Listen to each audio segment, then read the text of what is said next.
Boa tarde, gente. Tudo bem? Espero que vocês estejam bem.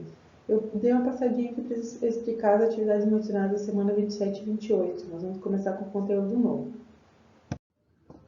Então, em ciências, a gente vai começar a trabalhar os animais, né? Vamos trabalhar os animais mamíferos, que são os animais vertebrados pertencentes à classe Mamília, que se destacam pela presença de pelos e pela produção de leite. Atualmente, existem mais de 5.300 espécies de animais conhecidos, sendo o ser humano uma delas. Então, continuando. Principais características dos mamíferos. Os mamíferos apresentam duas características que as distinguem dos outros grupos de animais. Essas são a presença dos pelos. Todos os mamíferos apresentam pelos em seu corpo, sendo essa uma característica importante junto à camada de gordura abaixo da pele, para o aquecimento do organismo do animal. Entretanto, os pelos não apresentam apenas essa função, estando relacionados também com a camuflagem e a percepção de sensações. Então, aqui tem alguns exemplos de mamíferos: o canguru, o golfinho, o gorila, né, o macaco, o cavalo, o porco-espinho, aí tem o elefante, o morcego, o urso polar, ali tem uma baleia, né? Continuando. Então, outra característica que os mamíferos apresentam é a presença de glândulas mamárias, ou seja, de glândulas produtoras de leite, motivos que os mamíferos recebem essa denominação. Todas as fêmeas de todas as espécies de mamíferos possuem capacidade de produzir leite e amamentar seus filhos. Um fato curioso é que, apesar de possuírem glândulas mamárias, nem todos os mamíferos possuem mamilos, sendo observada a ejeção de leite pela pele em algumas espécies. Interessante isso. Pessoal, então eu vou falar para vocês aqui os exemplos, mais exemplos de mamíferos. Macaco, aí a gente tem aqui o tigre, tem o morcego, o urso polar, o golfinho, o ornitorrinco, o peixe-boi, o gato, o cachorro, são os mais comuns, né? Então, esses são alguns exemplos mais alguns exemplos que eu coloquei para vocês, ok? Além dessas características, outras podem ser observadas nesse grupo, porém não se trata de exclusividade da classe. Então, eu não quis entrar em pormenores, né? Então, eu só não quis colocar essas outras características que se enquadram para outros tipos de animais. Animais vivíparos. Os animais vivíparos são aqueles cujo desenvolvimento embrionário ocorre dentro do corpo materno, diferentemente dos animais ovíparos, que nascem dos ovos. Nesses animais, o embrião é envolvido pela placenta, que é tipo uma bolsa, né, pessoal? Que é uma bolsa que protege o embrião e depende da mãe para sua nutrição e desenvolvimento. Exemplos. Aí temos o elefante, né? O ser humano, pode dizer que é um animal vivíparo, que também ele tem a bolsa que protege o bebê, a ovelha, né? Então, vamos para os animais ovíparos. Os animais ovíparos são aqueles que nascem e se reproduzem através de ovos. O nome deles já fala, né? Ovíparos.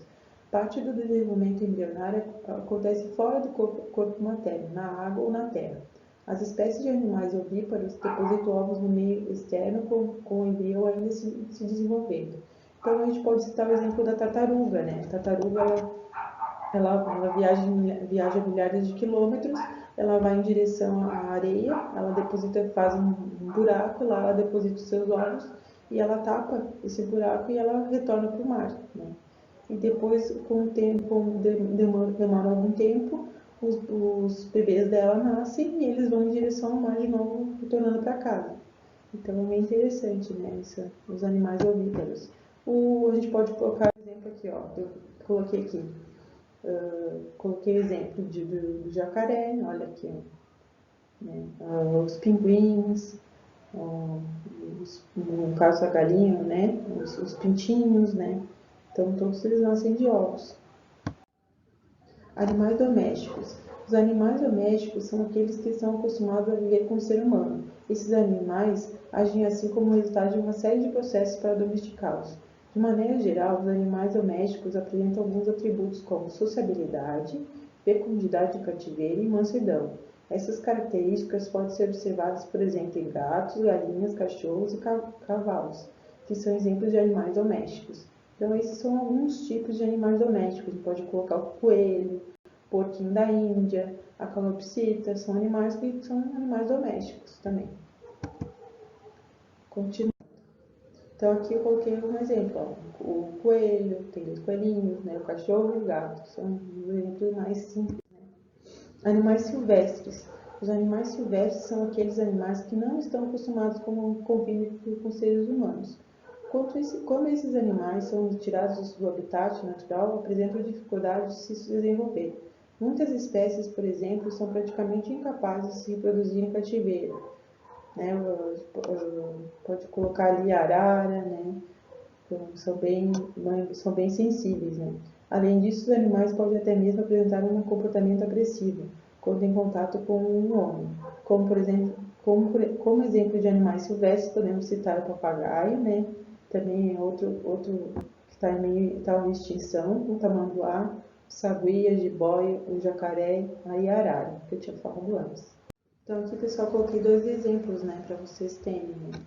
São dois animais que estão em extinção, né? Eles têm perigos de não existirem mais, por causa que o ser humano ele retira esses animais que são silvestres da natureza e eles não conseguem sobreviver fora dela. Eles têm dificuldades. Então, na verdade, é errado tirar, né? Não deveria ser retirado. Então, aqui coloquei dois exemplos para ilustrar para vocês, tá? Então, continuando aqui, então pessoal, aqui ó, façam com capricho as atividades das folhas, tá? Disponibilizadas com capricho. A folhinha que tem o textinho, vocês vão recortar ela, o textinho, vão colar no caderno de ciências e o restante vocês vão responder e vão retornar para mim, tá bom? E qualquer dúvida para estar à disposição, uma abração para vocês e um beijão. Tchau!